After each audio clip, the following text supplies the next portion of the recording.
बिस्मिल्लाहिर्रहमानिर्रहीम।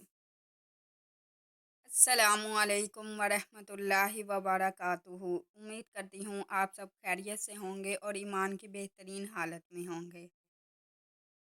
आज का हमारा टॉपिक है फ़लस्तीन और इसराइल का तनाज़ा क्या है और क्या इसका कोई हल मुमकिन है। नेचर के दिन गजा की पट्टी से फ़लस्तीनी अस्करियत पसंद तंजीम हमास की जानिब से इसराइल पर हमलों में कम से कम 300 अफराद की हलाकत के बाद इसराइली फ़ज़ाइया ने जवाबी कार्रवाई के दौरान बमबारी की, जिससे 250 से ज़्यादा फ़लस्तीनी हलाक हो गए हैं। वाक़या रहे कि शनिचर के दिन हमास की जानिब इसराइली फ़ौज के मुताबिक 3000 रॉकेट इसराइल की सरजमीन पर दागे गए, जिसके बाद हमास से ताल्लुक़ रखने वाले अस्करियत पसंद गाड़ियों, मोटरसाइकिलों के अलावा पैराग्लाइडर्स और कश्तियों का इस्तेमाल करते हुए गजा की पट्टी के इलाके से इसराइली हदूद में दाखिल हुए। इसराइल और फ़लस्तीनियों के दरमियान गुज़िश्ता मई के बाद से ये सबसे ज़्यादा पुरतशद्दुद कशीदा सूरत-ए-हाल करार दी जा सकती है। मशरिक़ वस्ती के इस तवील और खूनी तनाज़े को दहाइयाँ गुज़र चुकी हैं, जिसका मुस्तक़बिल करीब में भी कोई मुस्तकिल हल होता दिखाई नहीं दे रहा। इस तनाज़े का तनाज़र समझने के लिए BBC की जानिब से अहम चंद सवालात के जवाब दिए जा रहे हैं। ये तनाज़ा शुरू कैसे हुआ? यूरोप में यहूदियों के साथ रवा रखे जाने वाले सलूक की वजह से सहोनी तहरीक जोर पकड़ने लगी, जिसका मकसद यहूदियों के लिए अलग रियासत का क़याम था। इस वक्त फ़लस्तीन का इलाका सल्तनत उस्मानिया के कंट्रोल में था। ताहम पहली जंग अज़ीम के बाद ये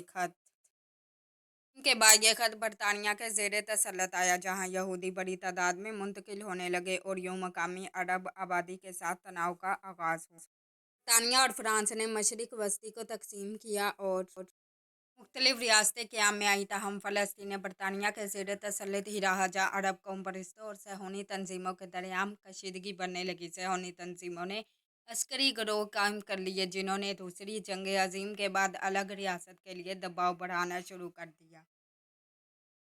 1947 में अक़वाम मुत्तहिदा ने वोटिंग के ज़रिए फ़ैसला किया कि फ़लस्तीन को 2 टुकड़ों में तकसीम किया जाए, जिनमें एक यहूदी रियासत हो और एक अरब रियासत, जबकि यरूशलेम बैतुल मुक़द्दस एक बैनुल अक़वामी शहर होगा। ताहम 14 मई 1948 को इसराइल का क़याम हुआ तो अगले ही दिन अर्दन, मिस्र, शाम और इराक़ ने हमला कर दिया। पहली अरब इसराइली जंग थी, जिसके नतीजे में अक़वाम मुत्तहिदा के मंसूबे के मुताबिक जहाँ अरब रियासत बनना थी, वो इलाका मुख्तलिफ ममालिक के कब्ज़े में आ गया और यूं फ़लस्तीनियों के एक सानहे ने जन्म लिया। 7.5 लाख फ़लस्तीनी हमसाया ममालिक खुद फरार हुए या इन्हें इसराइली फ़ौजियों ने बेदखल कर दिया।